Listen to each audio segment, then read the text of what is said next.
Hey, hello everyone. I welcome you to Arc Genesis. So today we are going to discuss the current affair.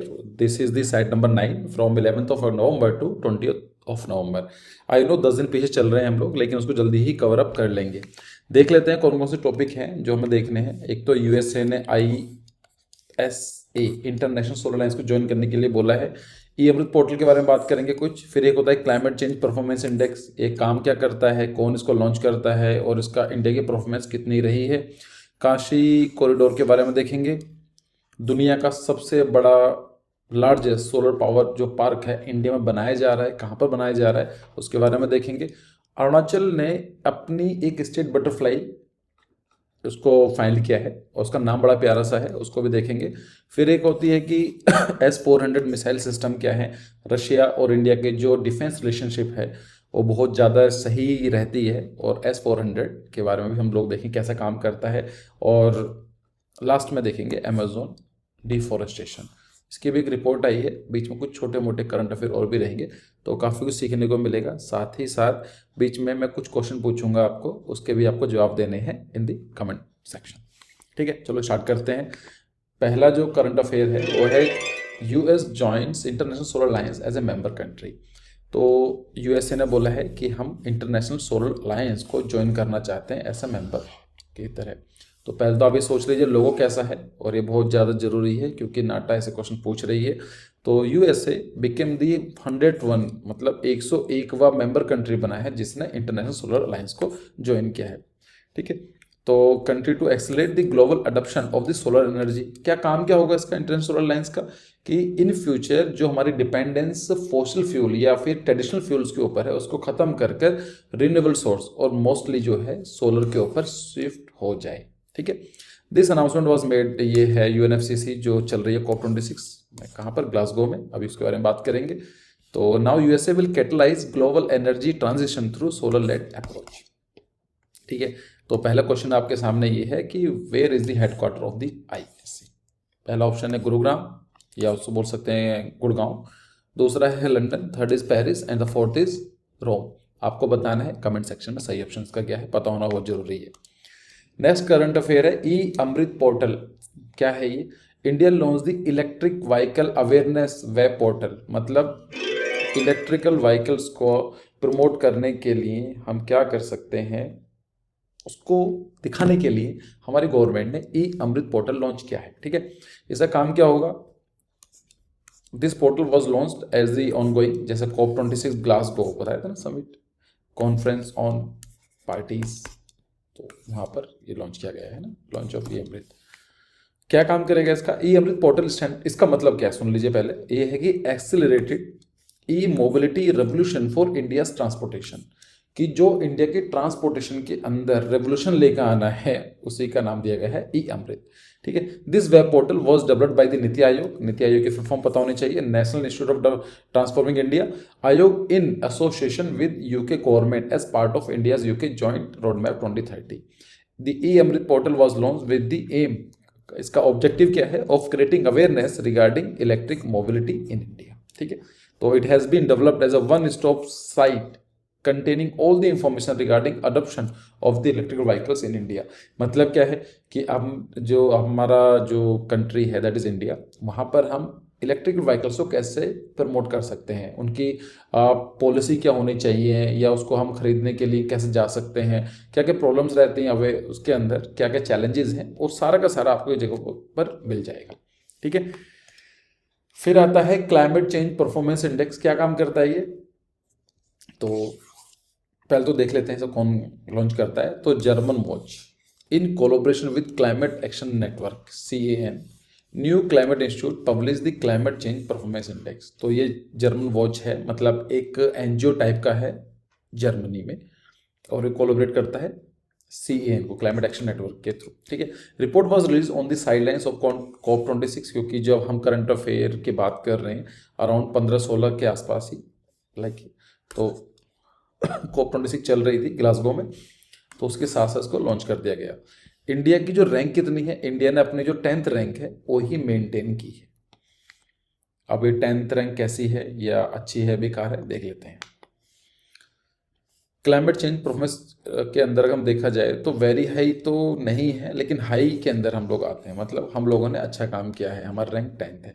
और जो countries ऐसे हैं जिन्होंने बिल्कुल काम नहीं किया है या बहुत ही पीछे रहे हैं, तो it is Canada, USA, Russia, Australia, जो मेजर कंट्रीज हैं। ठीक है,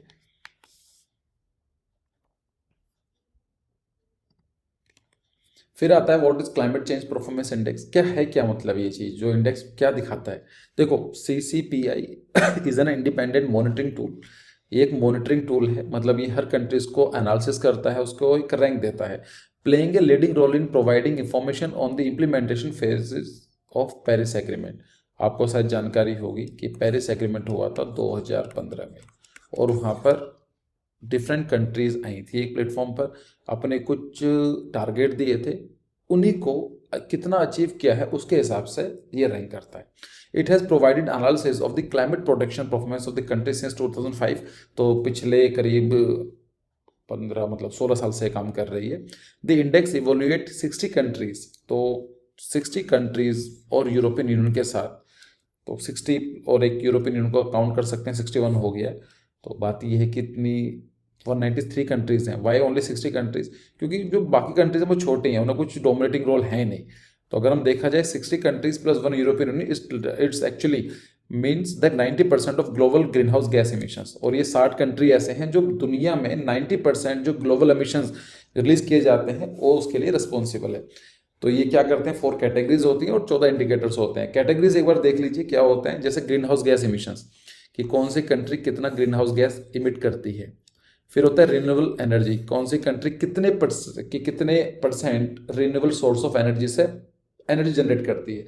रिन्यूएबल सोर्स का मतलब क्या है, ऐसे सोर्सेज जो बार बार रीजनरेट हो सकते हैं। जैसे आपके पास एक कोयला आया है, if you are having the coal, अगर आपने उसको जला दिया है तो वो उसकी एनर्जी खत्म हो गई, तो वी कैन नॉट से कि it is a renewable source of energy, no. लेकिन रिन्यूएबल सोर्स क्या हो सकता है, हवा, पानी, लाइक सोलर एनर्जी है, आज आप यूज़ कर लीजिए, कल सुबह फिर से आ जाएगी। अगर हम लोग विंड की बात करेंगे तो विंड का ये है कि ये रिन्यूएबल सोर्स ऑफ एनर्जी है, ठीक है, खत्म नहीं होने वाली है।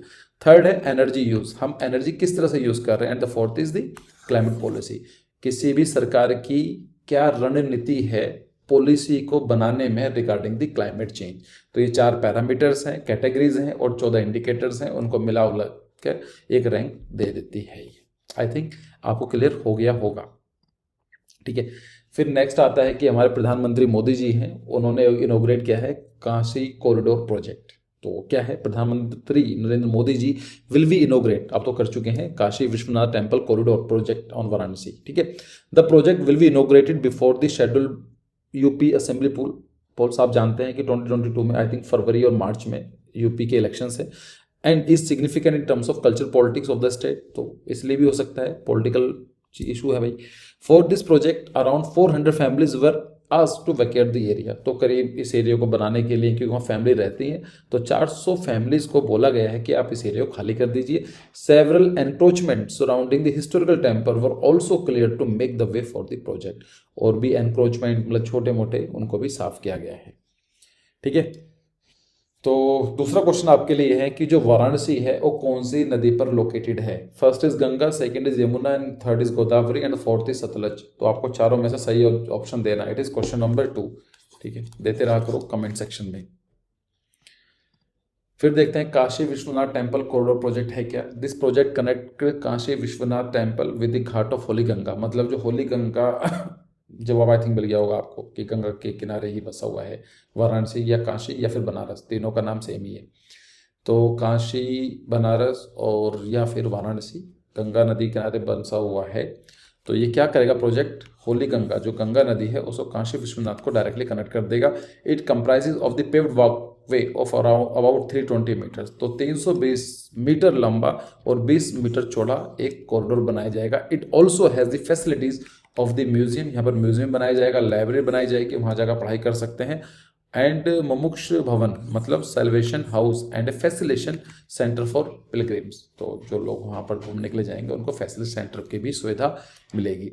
अगर ये बात चल रही है तो काशी विश्वनाथ टेम्पल के बारे में देख लेते हैं क्या है। It is among most famous Hindu temples located in Vishwanath गली ऑफ वाराणसी। तो ये वाराणसी का one of the most famous temple है जो भगवान शिव जी के लिए डेडिकेटेड है।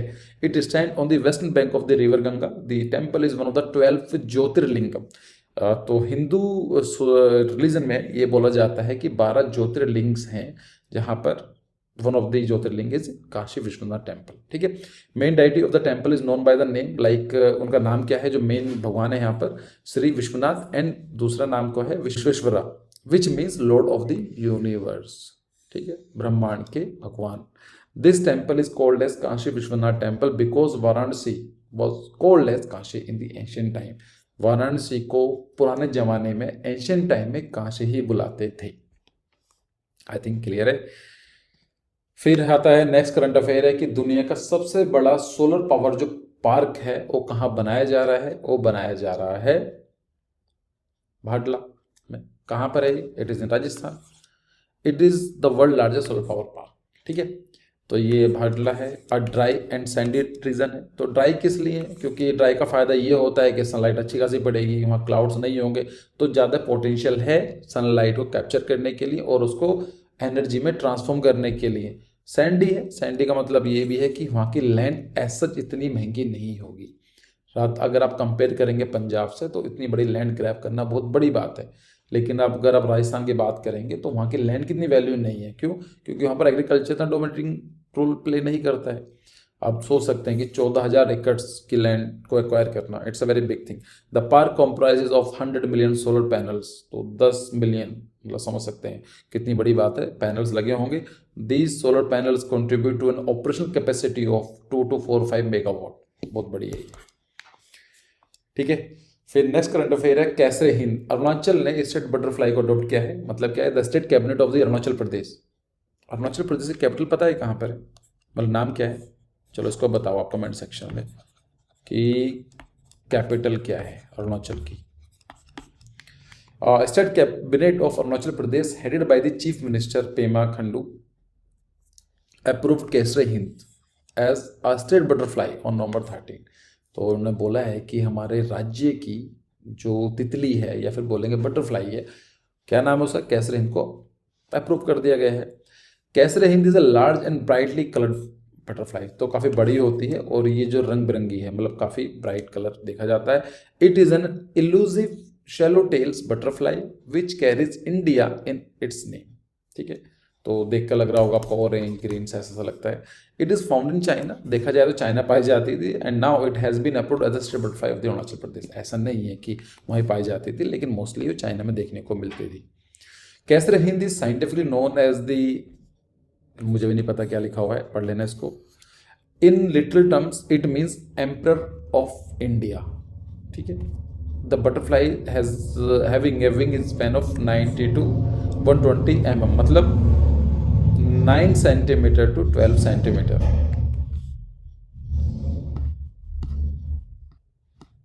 नेक्स्ट करंट अफेयर है India launch 41st scientific expedition to Antarctica. India successfully launch the 41st scientific expedition to Antarctica recently. The first batch of Indian contingent arrived in south white continent. तो आप जानते हैं this is our अर्थ, तो यहाँ पर Arctic है और यहाँ पर क्या है? अंटार्कटिका। ठीक है, तो अंटार्कटिका नीचे से कैसा लगता है देखने में? ऐसा कुछ लगता है, ये वाला पार्ट।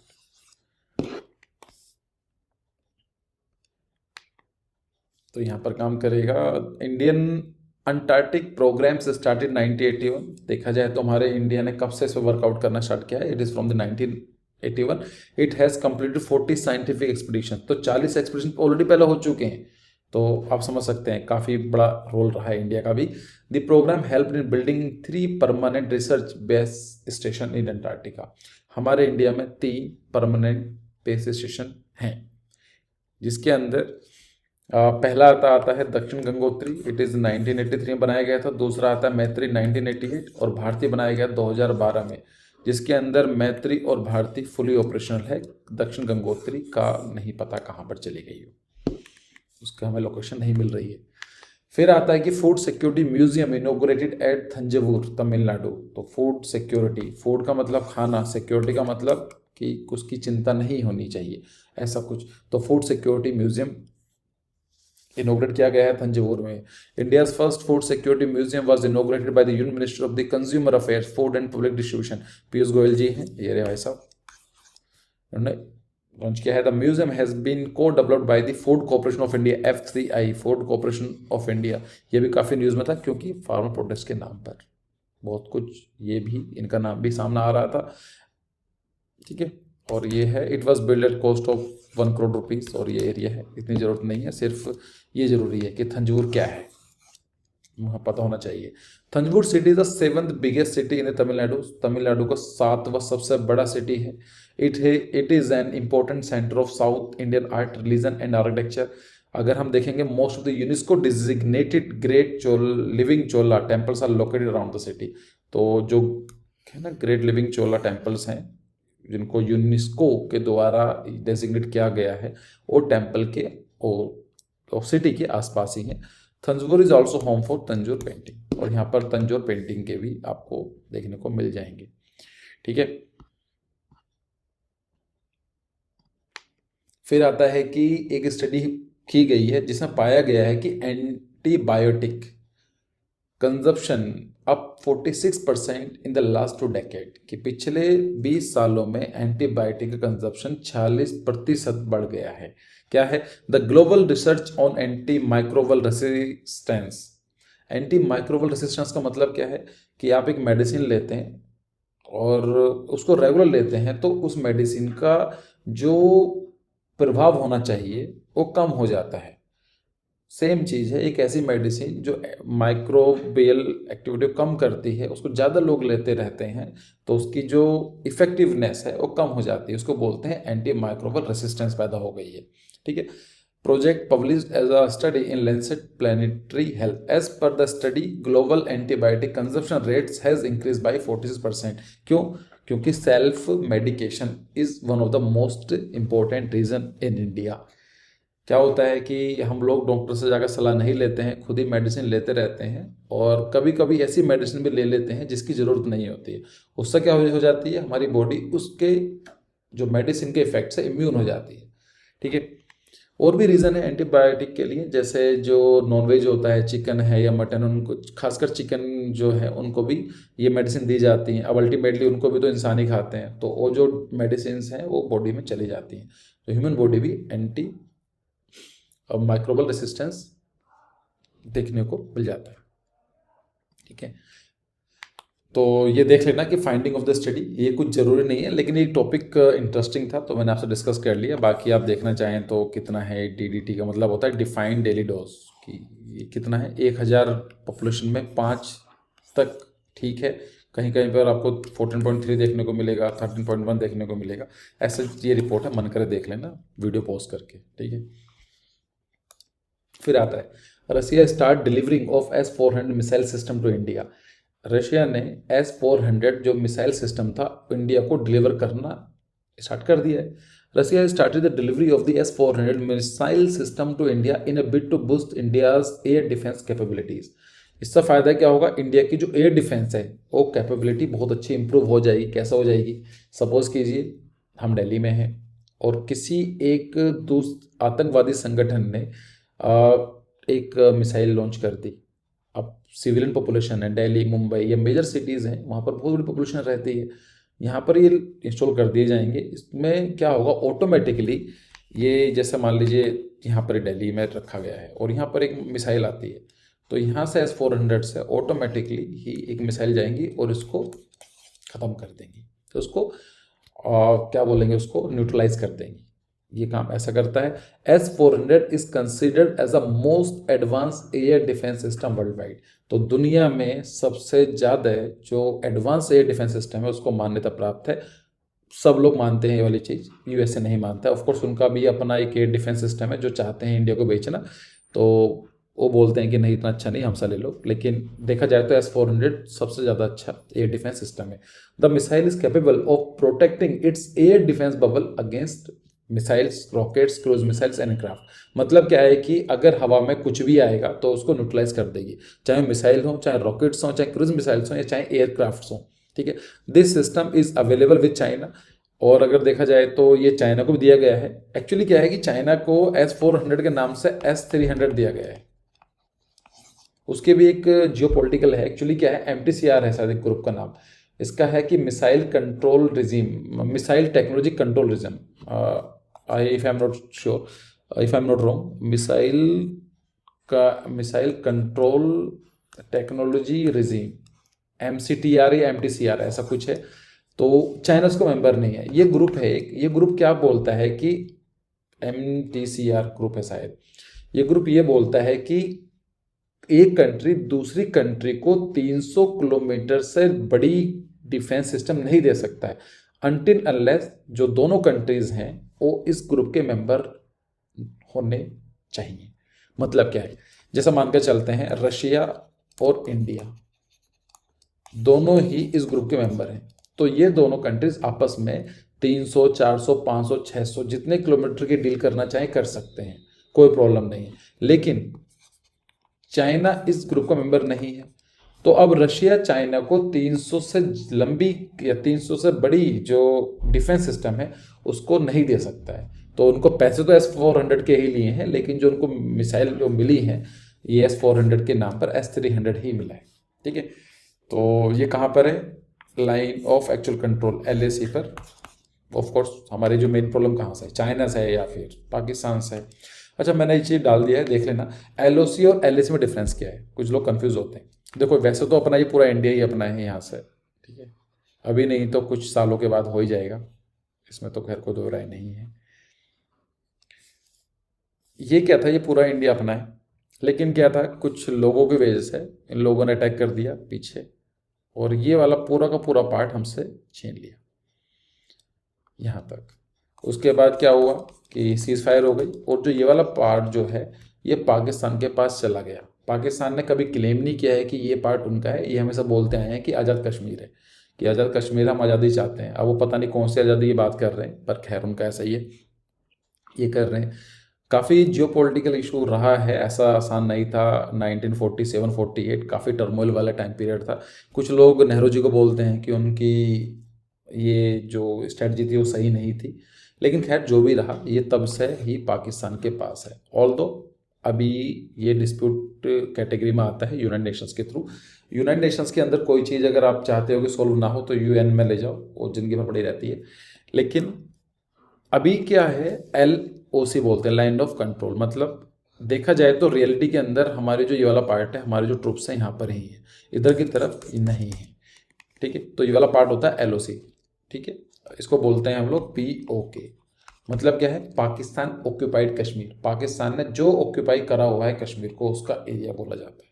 ये गिलगिट बल्तिस्तान और आज़ाद कश्मीर बोलते हैं, वो हमारे किसी काम का नहीं है, ये अपना पार्ट है। ऐसे ही चाइना भी कौन सा काम है, तो चाइना वालों ने भी ये वाला पार्ट हमसे छीन रखा है यहाँ पर, इस लाइन, इस वाले पार्ट को बोलते हैं कि हमें बिलोंग करता है। जहाँ पर हमारी आर्मी रहती है उसको बोलते हैं LAC। ठीक है, तो जो बॉर्डर है पाकिस्तान और इंडिया का उसको बोलते हैं LOC, और जो बॉर्डर है इंडिया और चाइना का उसको बोलते हैं LAC। ये बोलते हैं आज़ाद कश्मीर और ये बोलते हैं एक्साइड चेन, इधर की तरफ। ठीक है, ये दिख गया होगा आपको। और जो लड़ाई वड़ाई हुई थी बीच में ये पाक चाइना के साथ, इसी बॉर्डर पर चल रही है। ठीक है, चलो खैर इनका तो लगा रहेगा। नेक्स्ट करंट अफेयर है कि prime minister Modi ji inaugurate Purvanchal express. तो पूर्वांचल एक्सप्रेस क्या है उसको पढ़ लेते हैं। On 16 November 2021 prime minister Narendra Modi ji inaugurated the Purvanchal expressway. Purvanchal expressway is the stretch of about 341 kilometer, 340 kilometer का स्ट्रेच वे है। It is more like an extension of the greater Noida expressway. तो ये क्या है, ग्रेटर नोएडा एक्सप्रेसवे का एक्सटेंशन है। उसके बाद ताज एक्सप्रेसवे आता है और फिर आगरा लखनऊ का एक्सप्रेसवे है। तो ये ऑलरेडी 3-4 एक्सप्रेसवे बनाए गए हैं और उसी का एक्सटेंशन की तरह देखा जा सकता है। तो दिखा देते हैं कहाँ पर है ये। देखो यहाँ से ये पार्ट यहाँ से है, यहाँ से यमुना एक्सप्रेसवे या फिर ताज एक्सप्रेसवे, और यहाँ से लखनऊ, सॉरी ये है ना आगरा से ये आया ना यहाँ से वेस्टर्न पेरिफेरी, तो यमुना एक्सप्रेस यहाँ पर आ गया। उसके बाद ये लखनऊ एक्सप्रेसवे यहाँ तक गया है, यहाँ तक। अब यहाँ से पूर्वांचल एक्सप्रेस जाएगा कहाँ तक, हैदरिया तक। इट इज़ ए 341 या 340 किलोमीटर, 6 लाइन वाइड, जो 6 लाइन वाइड है, जो कि 8 लाइन में एक्सपेंड किया जा सकता है। It connects Chandsariya village in Lucknow. तो ये लखनऊ से स्टार्ट होता है, ऑफ कोर्स लखनऊ से स्टार्ट होगा। District with Haidariya village in Ghazipur, और ये गाजीपुर तक जाएगा, इस विलेज तक ये जाएगा NH 31 पे। तो देख लेना। The express way was developed by Uttar Pradesh express way industrial development authority UPEID। यहाँ पर 3.2 किलोमीटर लंबी एयर स्ट्रिप भी है। इन केस अगर जो हमारे जो हमारे फाइटर प्लेन्स होते हैं उनको उतारना पड़ जाए तो वहाँ पर भी उनको लैंड कराया जा सकता है। It is the longest express way in India, और ये इंडिया का सबसे बड़ा एक्सप्रेस वे माना जाएगा। फिर नेक्स्ट करंट अफेयर आता है कि भूमि संवाद नेशनल वर्कशॉप ऑन DILRMP। तो क्या है, ministry of rural development organise a national workshop on digital India land record modernisation programme. देखो यहाँ पर digital India land record modernisation programme मतलब क्या है, नाम से क्लियर हो गया होगा कि जो लैंड के रिकॉर्ड्स हैं उनको डिजिटलाइज किया जाए। होता क्या है कि कभी कागज़ खो जाते हैं, किसी के मिलते ही नहीं हैं, किसी ने फाड़ दिए हैं, किसी ने चुरा लिए हैं, ठीक है। और कभी कभी तो मैंने ऐसे भी चीज़ देखी है कि जो लैंग्वेज लिखी गई है वो किसी को पढ़ाई समझ में नहीं आ रही है, उनको समझने वाले भी 2-3 लोग बचे हैं, लाइक बहुत पुराने लैंग्वेज लिखे गए हैं, और 2-3 जो लोग बचे हुए भी उनकी एज ज़्यादा नहीं है, ठीक है। The workshop was organise in a bid to boost to the national land record modernisation programme. तो जितना भी लैंड रिकॉर्ड है मॉडर्नाइज होना चाहिए, डिजिटलाइज होना चाहिए, और सबको एक ही कॉमन प्लेटफॉर्म पर अवेलेबल होना चाहिए। This workshop would enable state to share the best practices with each other in field and learn regarding the latest software development. ये क्या काम करेंगी, जो डिफरेंट स्टेट्स हैं अपने इंडिया में उनको एक जगह लेकर आएंगे, उनसे बताएंगे कि देखो हमने ऐसा गलती की या हमने ऐसा किया, उसका हमें फ़ायदा मिला, तो यू हैव टू भी मेक श्योर कि आप ये गलती मत दोहराओ, और हमारे जो अच्छी प्रैक्टिसेस हैं वो आप उसको कंटिन्यू करो, ठीक है। फिर जल्दी खत्म होने वाला है, कुछ ज़्यादा बचा नहीं है, लेकिन थोड़ा सा और देख लेते हैं। India gets re elected to UNESCO executive board. क्या है ये, यूनेस्को के एग्जीक्यूटिव बोर्ड में इंडिया फिर से री इलेक्ट हो चुका है। On November 17, 2021 India was re elected to the executive board of UNESCO. UNESCO की फुल फॉर्म याद कर लो यार, बहुत जरूरी यही है। That is United Nations education scientific and cultural organisation for the term of 2021 to 2025, अगले 5 साल के लिए। तो देख लेते हैं यूनेस्को के क्या है। UNESCO is a specialised agency of United Nations. तो यूनाइटेड नेशंस की स्पेशल एजेंसी है। It aim to promote world peace, तो दुनिया में पीस को स्थापित करने के लिए प्रमोट करती है, and security through international cooperation in the education, science, art and culture. तो नॉर्मली क्या कि आर्ट, कल्चर, साइंस, एजुकेशन को में ही हेल्प करती है। It comprises 193 member states and 11 associate members beside partners in the inter governmental NGOs होते हैं, private sector. तो 193 कंट्रीज इसमें जुड़े हुए हैं। द एजेंसी इज हेडक्वार्टर कहाँ पर है, world heritage centre at Paris. तो आप पूछा जाता है कि यूनेस्को का हेडक्वार्टर कहाँ पर है, तो आप क्या बताएंगे, इट इज़ इन पेरिस, ठीक है। पेरिस कहाँ पर, फ्रांस की capital. Apart from that it has 53 regional field, तो छोटे मोटे जो रीजनल फील्ड ऑफिस भी हैं, और 119 नेशंस कमीशंस भी हैं। यूनेस्को कब बनाया गया था, it is 1945 by succeeding the League of Nation international committee on intellectual cooperation. आपको पता होगा कि वर्ल्ड वॉर 1 1918 में ख़त्म होता है, तो ये क्या करते हैं, लीग ऑफ नेशंस बनाया जाता है। क्यों, कि वर्ल्ड वॉर 2 ना हो। लेकिन अनफॉर्चुनेटली 1939 में फिर से वर्ल्ड वॉर 2 स्टार्ट हो जाता है, जो 1944 तक चलता है। उसके बाद लीग ऑफ नेशन ख़त्म कर दिया जाता है, उसको बनाया जाता है यूनाइटेड नेशंस। तो जो उसकी ऑर्गेनाइजेशन थी उसका नाम क्या था, लीग ऑफ नेशन का जो था international committee on intellectual cooperation, उसी का international committee on intellectual cooperation, उसको चेंज करके बना दिया जाता है यूनेस्को, ठीक है। It constitution stabilise the goal, operational framework and governing structure of the agency. चलो फिर आता है नेक्स्ट करंट अफेयर। आप जानते हैं कि जो फार्म लॉज थे फार्मर्स के लिए, जो 3 लॉज बनाए गए थे 1-1.5 साल पहले, 1.25 साल पहले, उनको रिपील कर दिया गया है due to the long farm protest. दुनिया का सबसे बड़ा फार्म प्रोटेस्ट ही माना जाता है, सबसे बड़ा प्रोटेस्ट एक्चुअली है, इतना लंबा प्रोटेस्ट चला है। तो प्रधानमंत्री Narendra Modi ji in his address on the November 19 announce that central government will repeal all the 3 farms laws. सरकार ने बोल दिया है कि अगर आपको इन लॉज, जो फार्म लॉज बनाए गए थे, इनसे प्रॉब्लम हो रही है, तो हम अगली पार्लियामेंट जब बैठेगी, हम लोग लोकसभा राज्यसभा जब मिलेंगे तब उनको रिपील कर देंगे। He also requested farmers who were protesting to return back to their homes, और उन्होंने विनती की है कि जो फार्मर्स थे, प्रोटेस्ट कर रहे थे, कि वो अपने घर जाएं please. The decision to repeal the farm law were taken 1 year after farmer start their protest against it across the country. और आप लोग जानते भी होंगे, काफ़ी डिबेट हुई है इसके ऊपर कि बिल अच्छे हैं, खराब हैं, क्या हैं, सही है। अब बिल के बारे में बात करने का फ़ायदा नहीं है, लेकिन वॉट आई बिलीव कि अगर because we live in democracy, और डेमोक्रेसी का मतलब होता है कि आम जनता की सरकार है ना। अगर लोगों को ये चीज़ रिफॉर्म्स पसंद नहीं आ रहे हैं तो सरकार को ये नहीं लानी चाहिए ultimately.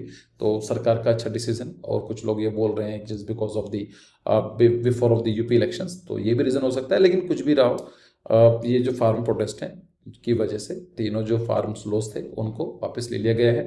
This law will be repealed in the winter session of the parliament. तो जैसे मैंने बताया था, विंटर सेशन होने वाला है नवंबर के लास्ट में, आई थिंक चल भी गया होगा अभी, जहाँ तक मुझे पता है, तो उनको रिपील कर दिया जाएगा। फिर आता है कि draft food safety and standard genetically modified और इंजीनियर्ड फूड रेगुलेशन 2021। तो एक रेगुलेशन 2021 आए हैं क्या, draft food safety and standard genetically modified और engineered food regulation 2021 was issued by the FSSAI, food safety, देखो यहाँ पर ये लिखा है ना, food safety and standard authority of India, इसके फुल फॉर्म ये है। तो उसने क्या करा है, कुछ अपने रूल्स दिए हैं। इसमें क्या बोला गया है, तो वैसे बहुत सारे थे, लेकिन एक बेसिक आप समझ लो, बेसिक क्रंच क्या है।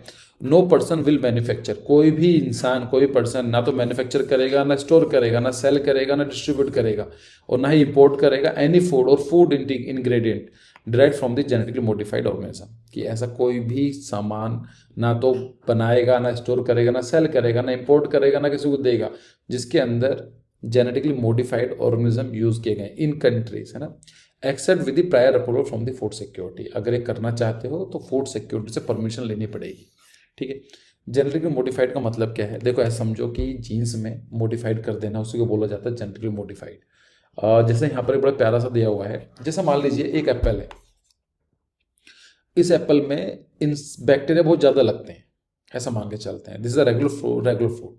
तो हमने क्या करा कि क्यों लगते हैं, इस जो फ्रूट है उसके अंदर मान लीजिए एक कुछ जीन्स ऐसे हैं जिनको एक पर्टिकुलर बैक्टीरिया बड़ा पसंद करता है।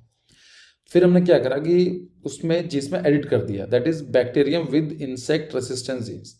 हमने क्या करा, एक जो ये वाला पार्ट था इसके अंदर हमने उसके जीन्स में ये चीज़ ऐड कर दी कि जो बैक्टीरिया को पसंद था उसको हटा दिया, या फिर हमने ऐसा जीन्स ऐड कर दिए जो बैक्टीरिया को दूर भगाते हैं। फिर क्या हुआ, copy of gene for insect resistance, और हमने उसको मिक्स कर दिया। तो जो अगला जो जो अल्टीमेट प्रोडक्ट आएगा वो आएगा इंसेक्ट रेसिस्टेंट फ्रूट। अब जो फ्रूट आप बनेगा अल्टीमेटली उसमें इंसेक्ट के चांसेस कम होंगे, ठीक है। आई थिंक समझ में आ गया होगा, नहीं आएगा तो मुझे बता देना, मैं आपको डिटेल में समझा दूंगा। It is very interesting and very important information actually. फिर आता है कि लास्ट करंट अफेयर की वीडियो में हमने बताया था कि यमुना के अंदर ये सब देखने को मिला था, सफ़ेद कलर के जो फॉर्म्स देखने को मिली थी। तो इसके ऊपर काफ़ी डिबेट हुई, काफ़ी लोगों ने एक दूसरे के ऊपर ब्लेम किया। अल्टीमेटली दिल्ली ने प्लेस किया है कि 2025 अगले 4-5 साल के अंदर हम उसको साफ कर देंगे। CM of Delhi Arvind Kejriwal place to clean Yamuna river completely by 2025 recently. उन्होंने बोला कि 2025 तक हम साफ कर देंगे। He announce a 6-point action plan to clean the whole river. उन्होंने बताया कि 6 मेरे पास पॉइंट्स हैं जिनके थ्रू मैं साफ कर दूंगा। कैसे काम करेंगे, he also promise to make Yamuna river fit for drinking and bathing. और ये बताया कि इसका पानी इतना क्लीन कर देंगे कि आप इसमें नहा सकते हैं और आप इसका पानी पी सकते हैं, जो थोड़ा सा एम्बिशियस है, लेकिन आई विश कि ऐसा हो जाए तो बहुत अच्छी बात है। क्या है 6 पॉइंट, तो सीवर ट्रीटमेंट होगा। Capacity of existing sewer treatment plant will be increase. जो एग्जिस्टिंग सीवर प्लांट है उनकी कैपेसिटी को बढ़ाया जाएगा। Old treatment plant will be upgraded, और जो पुराने ट्रीटमेंट प्लांट्स हैं उनको अपग्रेड किया जाएगा, उसकी टेक्नोलॉजी को भी चेंज किया जाएगा। Industry discharging industrial waste into Yamuna will be shut down. और ऐसी इंडस्ट्रीज जो अपना गंदा पानी केमिकल रिवर्स में फ्लो करवाती हैं या करती हैं उनको हटा दिया जाएगा। Waste water in jhuggi jhopdi cluster currently flowing through storm water and drain into the Yamuna, this drain will be connected to sewer network now. और झुग्गी झोपड़ी से जो भी ड्रेन का स्टॉर्म वाटर आता है उसको अलग तरह से कनेक्ट कर दिया जाएगा। Sewer connection will be installed in areas where people have not taken sewer connection. और जहाँ पर सीवर के कनेक्शंस जहाँ पर लोगों ने नहीं लिए गए हैं वहाँ पर सीवर कनेक्शन दिए जाएंगे और बहुत ही कम रेट में, नॉमिनल चार्जेस। ठीक है, बाकी देखते हैं 2025 में क्या होता है, वो तो जाने लो। Second last current affair I guess, second to second last है ना, थर्ड लास्ट करंट अफेयर है। Defence industrial corridor project in Jhansi. तो क्या है ये? प्रधानमंत्री Narendra Modi ji said to lay down the foundation stone of Uttar Pradesh defence industrial corridor project. देखो ये क्या बनाए, क्या मतलब होता है, पहले समझ लेते हैं डिफेंस इंडस्ट्रियल कॉरिडोर का। ऐसे कॉरिडोर मतलब एक ऐसा रास्ता है जहां पर डिफेंस से रिलेटेड इंडस्ट्रीज हैं, उनको बोला जाएगा डिफेंस इंडस्ट्रियल कॉरिडोर। क्यों? क्योंकि आप जानते हैं कि हमारे बहुत ही अच्छे नेबर्स हैं, एक तरफ चाइना है, एक तरफ पाकिस्तान है, जो काफ़ी अच्छे रिलेशन रखते हैं हमारे साथ और अच्छी खासी भी चहल पहल रहती है। तो हमें डिफेंस को मजबूत रखना पड़ता ही है। जब हमें पता है कि हमारे दोस्त ऐसे हैं तो डिफेंस को इम्प्रूव करना हमारी एक नेसेसिटी हो जाती है, खासकर तब जब हम बहुत सारा डिफेंस सिस्टम इंपोर्ट करते हैं। मतलब इंपोर्ट का मतलब क्या है, चाहे वो रशिया से हो, चाहे इसराइल से हो, चाहे यूएसए से हो, किसी और के ऊपर डिपेंड रहना, हो सकता है कल मना कर दे, रिलेशन खराब हो जाए तो हम कैसे करेंगे। तो इसीलिए डिफेंस इंडस्ट्रियल कॉरिडोर को बनाए जा रहे हैं सो दैट कि we can actually make our defence system.